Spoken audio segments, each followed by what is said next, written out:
వీళ్ళు భ్రమరాంబ మల్లికార్జున స్వామిని తప్ప ఎవరిని కొలవరండి వీళ్ళు.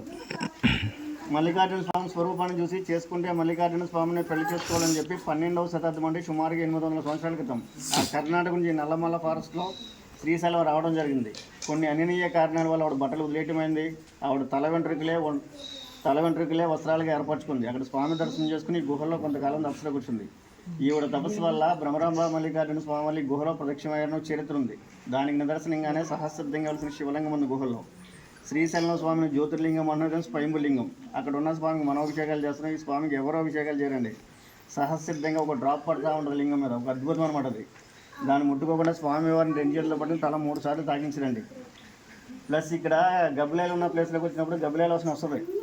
అది దాటి ముందుకు వెళ్ళామంటే లోపల స్వామివారి దగ్గర ఒక అద్భుతమైన పరిమళం వస్తుంది. ఇక్కడ 2 సాధువులు ఉన్నారు. వాళ్ళు శివలింగానికి వనమూలికలు పసరు తట్టిస్తారు. చాలా అద్భుతంగా ఉంటుంది. ఇక్కడ ముక్కులు నోర్లు మూసుకున్న భగవంతుడి దగ్గరికి వెళ్ళిన తర్వాత వదిలిపెట్టండి. శ్వాస తీసుకోండి. ఆ శ్వాస వల్ల కొన్ని హెల్త్ పర్పస్ కూడా క్లియర్ అవుతాయని వీళ్ళు ఆయుర్వేదం మరిచిన వారితో చూడు వాళ్ళు చెప్పారు నాకు వెళ్ళిన తర్వాత శ్వాస తీసుకోండి. ఇక్కడ మనం ₹1000 వేసి ఖర్చు పెడుతుంటాం. శ్రీశైలంలో ఒక సాధువుకు అన్నదానం చేసిన అది ఎవరు గంగానది పుట్టింది కాశీలో కానీ శ్రీశైలంలో ఒకరికి అన్నదానం చేసిన సాధువుకి లక్షల మంది చేసిన భాగ్యం కలుగుతుందంటారు.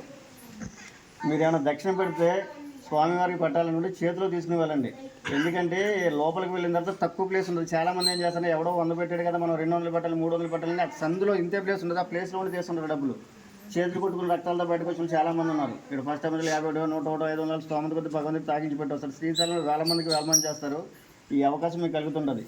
పెట్టాలనుకున్న వాళ్ళు చేతులను ప్రజలను పట్టుకెళ్ళండి.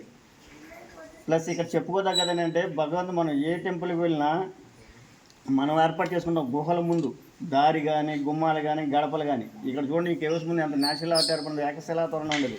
ఇది ఒక భౌగోళిక అద్భుతంగా చెప్పబడుతుంది. శిలాతోరణం ఉంది. భగవంతుడు ఉన్నాడు అంటే నిదర్శనం అదొకటి. లోపల పడిగే అభిషేకం ఒక అద్భుతం. జాగ్రత్తకి వెళ్ళి స్వామిని దర్శనం చేసుకురండి. ఎవడో వేలు పెట్టాడు మనం వెళ్ళి పెడతాం కానీ మీ స్తోమత కొద్ది పట్టాలకుంటే పట్టుకెళ్ళాలి దర్శనం చేసుకురండి. ఎవడో అక్కడ చేస్తుంటారు ఆ సందులో. మీరు 70 అడుగులు వెళ్తాం కదా, 70 అడుగులు 40 అడుగులు అందరం కలిసి వెళ్తాం. 30 అడుగులు 15 అడుగులు ఉంది, 15 క్లాస్కి వెళ్ళాలి. క్లాస్కి వెళ్ళే ప్లేస్ ఇదే ప్లేస్ ఉంటుందండి. అందరికీ డౌట్ వస్తుంది. అక్కడికి వెళ్ళాక భగవంతుడు దర్శనం చేసుకోవాలని 16 సంవత్సరాలు పడి జనాలు దర్శనం మేము. నా బోర్డులో వచ్చిన వాళ్ళు ఎవరో దర్శనం లేదు. వెళ్ళాలని కోరుకుంటే దారే వడలిపోతుంది. అక్కడికి వెళ్ళిన తర్వాత ముందు పెట్టాడుగా నేను పెట్టాలని వెనక జేబులు పట్టలు తీస్తున్నారు. సందులో లైట్ వేసి పంపిస్తుంటారు. చర్మం ఇక్కడ కొట్టుకుని రక్తాల్లో బయటకు వచ్చిన ఎంతమంది చాలా షార్ప్గా ఉంటాయి. మీరు కానుకలు పెట్టపోయినా పర్లేదు.